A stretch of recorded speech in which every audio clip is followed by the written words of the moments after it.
Hello beautiful armies, welcome back to my channel Taekook love story. आज मैं आप लोगों के साथ शेयर करने वाली हूँ Taekook fan fiction we meet again के पार्ट 3। और ये एक फ़ैन फिक्शन है तो इसको एक फ़ैन फिक्शन की तरह ही लीजिए, don't take serious. So let get started. कुछ देर बाद जंगकुक अपनी कार को तायंग के कॉलेज के सामने रोक देता है। तायंग जैसे ही ये रियलाइज़ करता है कि उसका कॉलेज आ चुका है, तायंग बहुत ज़्यादा सैड हो जाता है क्योंकि तायंग को जंगकुक के साथ टाइम बिताना बहुत ही अच्छा लगता है।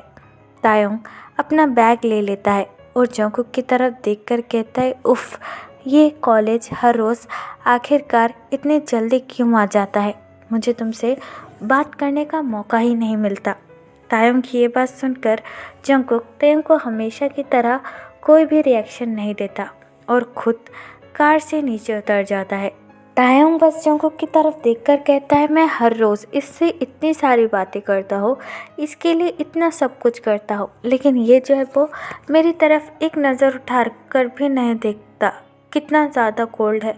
पता नहीं ये कभी भी मुझसे प्यार करेगा ही नहीं या फिर मुझे बस ज़िंदगी भर इसके आगे पीछे ऐसा ही घूमना पड़ेगा। ये कहकर तायंग बड़े ही क्यूटली जंगकुक की तरफ देखने लगता है। जंगकुक कार से नीचे उतरकर तायंग के साइड का डोर ओपन करता है और अपनी कोल्ड ट्यून में कहता है, सर, आपका कॉलेज आ चुका है, अब आप जा सकते हो। जंगकुक की ये बात सुनकर तायंग अपना बैग होल्ड करता है। वो जंगकुक की तरफ देखकर कहता है, मैंने कितनी बार कहा है कि मुझे सर मत बुलाते जाओ, कॉल में ते, ओके? और मुझे दिख रहा है कि मेरा कॉलेज आ चुका है। तायंग की ये बात सुनकर भी जंगकुक तायंग से कुछ नहीं कहता है। तायंग जंगकुक के पास आता है और जंगकुक से कहता है, मुझे कितना इग्नोर मारोगे, मुझे पूरा यकीन है एक ना एक दिन तुम भी मुझसे ज़रूर प्यार करोगे। तायंग की ये बात सुनकर जंगकुक एक डीप ब्रेथ लेता है और तायंग से कहता है, सर, मुझे ऐसा लगता है कि आपको अब यहाँ से जाना चाहिए क्योंकि काफ़ी ज़्यादा देर हो रही है। तायंग जंगकुक की ये बात सुनकर अपना हेड नोट करता है और जंगकुक से कहता है, हाँ बाबा, मैं जा रहा हूँ। तायंग की ये बात सुनकर जंगकुक टर्न अराउंड होता है और वहाँ से जाने ही वाला था कि तभी तायंग अचानक से जंगकुक के चीक्स की किस कर लेता है और वहाँ से भाग जाता है। तायंग के जाने के बाद जंगकुक अपने गाल को टच करने लगता है और कहता है, ये लड़का पूरी तरीके से पागल है, पता नहीं ये हर रोज़ मुझे और कितना इरिटेट करेगा। ये कहकर जंगकुक अपना चीक्स क्लीन करता है और वहाँ से चला जाता है। जंगकुक अपनी कार को अपने कोल्ड फेस के साथ ड्राइव कर रहा था।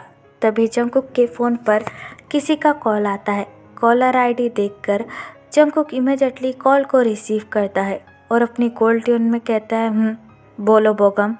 दूसरी तरफ से बोगम, जो कि युंगी का एक बॉडीगार्ड है, अपनी डरी हुई आवाज़ में कहता है, जंगकुक सर, आप कहाँ हैं? अभी के अभी यहाँ पर आ जाइए, हमें आपकी बहुत ज़्यादा ज़रूरत है।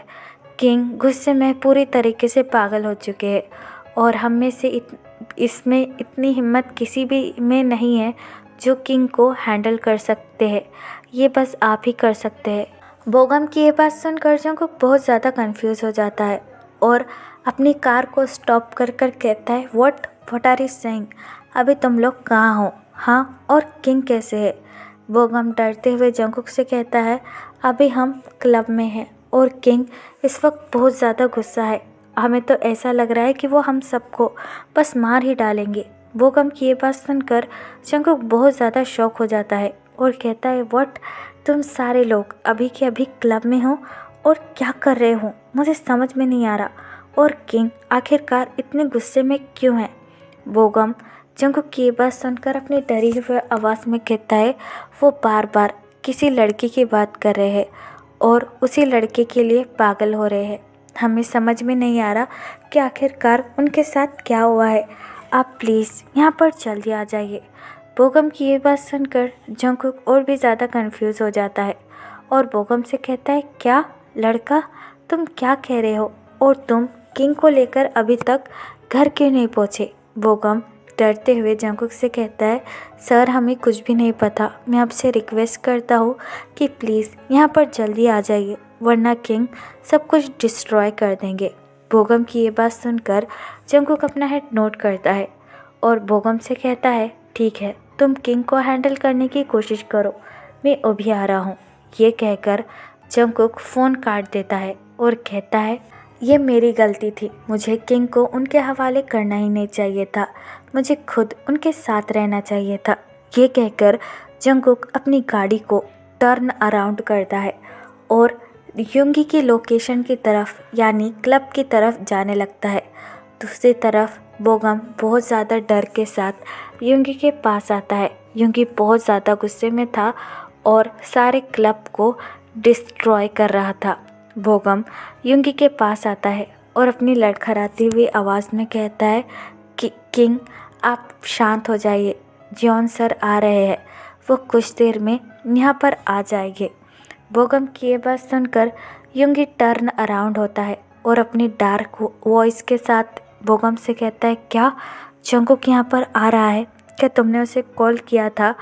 बोगम बहुत ज़्यादा डर के साथ अपना हेड नोट करता है और युंगी से कहता है, हाँ किंग, वो बस आ ही रहे हैं, थोड़ा इंतज़ार कर लीजिए। युंगी स्मार्ट करता है और बोगम से कहता है, देखना, जंगकुक आ जाएगा और मेरे बेबी बॉय को चुटकियों में ढूंढ कर निकाल देगा, क्योंकि मुझे उस पर पूरा ज़्यादा भरोसा है, वो तुम लोगों की तरह निकम्मा नहीं है। युंगी की ये बात सुनकर सारे बॉडीगार्ड अपना सर नीचे कर लेते हैं। युंगी सोफे पर आकर बैठ जाता है और वाइन को ड्रिंक करने लगता है। युंगी अपनी डार्क वॉइस में कहता है, बेबी बॉय, मुझे तुम किसी भी हालत में चाहिए और किसी भी कीमत पर। You just mine, you only mine, तुम बस मुझसे बिलोंग करते हो। तुम्हारी हिम्मत कैसे हुई मुझे इस तरीके से छोड़कर जाने की? तुम्हें पता नहीं है कि मैं आखिरकार कौन हूँ और तुम्हारे साथ क्या कर सकता हूँ। ये कहकर युंगी जंगकुक का वेट करने लगता है। दूसरी तरफ जिमिन अपने घर पर आता है। जिमिन पूरी रात अपने घर से बाहर था, जिसकी वजह से जिमिन के पेरेंट्स बहुत ज़्यादा परेशान हो रहे थे। जिमिन छुपाते हुए अपने घर पर आता है और अपने बेडरूम में जाने ही वाला था कि तभी जिमिन की मॉम उसे आवाज़ देती है।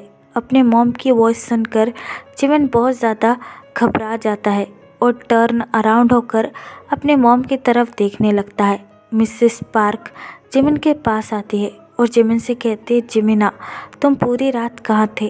तुम्हें पता है हम लोग तुम्हारे लिए कितना ज़्यादा डर गए थे।